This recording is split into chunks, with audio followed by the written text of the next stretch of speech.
Tata IPL match number 48 Lucknow super Giants versus Mumbai Indians. So ಈ match ಬಗ್ಗೆ ಮಾತಾಡೋದಾದ್ರೆ ಎರಡೂ ಟೀಮ್ ಸಹ ಕೊನೆ ಮ್ಯಾಚಲ್ಲಿ ಸೋತೋಗಿ ಬರ್ತಾ ಇದ್ದಾರೆ. ಸೊ ಇಬ್ರು ಸ್ವಲ್ಪ ಲೋ ಆನ್ ಕಾನ್ಫಿಡೆನ್ಸ್ ಅಂತಾನೆ ಹೇಳ್ಬೋದು. ಯಾಕಪ್ಪ ಅಂದ್ರೆ ಅವರು ಥ್ರೂ ಔಟ್ ದ ಸೀಸನ್ ಸ್ವಲ್ಪ ಇನ್ಕನ್ಸಿಸ್ಟೆಂಟ್ ಆಗಿ ಆಡ್ತಾ ಇದ್ದಾರೆ ಎರಡೂ ಟೀಮ್ ಸಹ. ಸೊ ಮುಂಬೈ ಅವರಂತೂ ಹೆವಿ ಡೌನ್ ಅಲ್ಲಿ ಇದ್ದಾರೆ. ಸೊ ನೋಡ್ಬೇಕು ಈ ಮ್ಯಾಚಲ್ಲಿ ಆದ್ರೂ ಬೌನ್ಸ್ ಬ್ಯಾಕ್ ಆಗ್ತಾರಾ ಅಂತ. ಈ ಮ್ಯಾಚ್ ನಡೀತಿರೋ ವೆನ್ಯೂ ಮತ್ತೆ ಪಿಚ್ ರಿಪೋರ್ಟ್ ಬಗ್ಗೆ ಮಾತಾಡೋದಾದ್ರೆ ಈ ಮ್ಯಾಚ್ ಇಕಾನಾ ಸ್ಟೇಡಿಯಂ ಲಕ್ನೋ ಅಲ್ಲಿ ನಡೀತಾ ಇದೆ. ಸೊ ಈ ಪಿಚ್ ಬಗ್ಗೆ ಮಾತಾಡೋದಾದ್ರೆ ಪ್ರೀವಿಯಸ್ ಇಯರ್ ವರೆಗೂ ಇದೆಲ್ಲ ಒಂದು ಕಂಪ್ಲೀಟ್ಲಿ ಬೌಲಿಂಗ್ ಫ್ರೆಂಡ್ಲಿ ವಿಕೆಟ್ ತರ ಇತ್ತು. ಬಟ್ ಈ ಇಯರ್ ಅದು ಕೂಡ ಬ್ಯಾಟಿಂಗ್ ಫ್ರೆಂಡ್ಲಿ ತರ ಚೇಂಜ್ ಆಗಿದೆ. ಸೊ ಇಲ್ಲಿ ನಾವು ಮಿನಿಮಮ್ 170 to 180 ರನ್ ಇವಾಗ ಎಕ್ಸ್ಪೆಕ್ಟ್ ಮಾಡಬಹುದು. ಇನ್ನು ಎರಡು ತಂಡಗಳ ಹೆಡ್ ಟು ಹೆಡ್ ಸ್ಟಾಟ್ಸ್ ನೋಡ್ಕೊಳ್ಳೋದಾದ್ರೆ ಒಟ್ಟಾರೆಯಾಗಿ 4 ಮ್ಯಾಚ್ ಆಡಿದ್ದಾರೆ. ಅದರಲ್ಲಿ 3 ಮ್ಯಾಚಲ್ಲಿ ಲಕ್ನೋ ಅವರು ಗೆದ್ದಿದ್ದಾರೆ, 1 ಮ್ಯಾಚಲ್ಲಿ ಮುಂಬೈ ಅವರು ಗೆದ್ದಿದ್ದಾರೆ. ಸೊ ಕ್ಲಿಯರ್ ಆಗಿ ನೋಡಿಕೊಂಡ್ರೆ ಲಕ್ನೋ ಅವರು ಕಂಪ್ಲೀಟ್ ಆಗಿ ಡಾಮಿನೇಟ್ ಮಾಡಿದ್ದಾರೆ ಅಂತಾನೆ ಹೇಳ್ಬೋದು ಮುಂಬೈ ಇಂಡಿಯನ್ಸ್ನ. ಬಟ್ ಈ ಮ್ಯಾಚಲ್ಲಿ ಏನಾಗುತ್ತೆ ಅಂತ ನಾವು ನೋಡಬೇಕಾಗಿದೆ.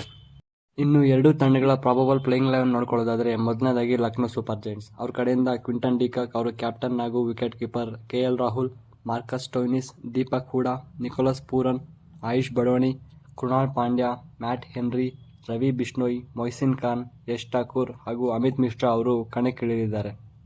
ಇನ್ನು ಮುಂಬೈ ಇಂಡಿಯನ್ಸ್ ಅವರ ಪ್ರಾಬಬಲ್ ಪ್ಲೇಯಿಂಗ್ 11 ನೋಡ್ಕೊಳ್ಳೋದಾದ್ರೆ ಅವ್ರ ಕಡೆಯಿಂದ ಇಶಾನ್ ಕಿಶನ್, ರೋಹಿತ್ ಶರ್ಮಾ, ಸೂರ್ಯಕುಮಾರ್ ಯಾದವ್, ತಿಲಕ್ ವರ್ಮಾ ಹಾಗೂ ಅವರ captain Hardik Pandya, Nehal Wadhera, Tim David, Mohammad Nabi, Piyush Chawla, Luke Wood, Jasprit Bumrah ಹಾಗೂ ನುವಾನ್ ತುಷಾರ ಅವರು ಕಣಕ್ಕಿಳಿದಿದ್ದಾರೆ.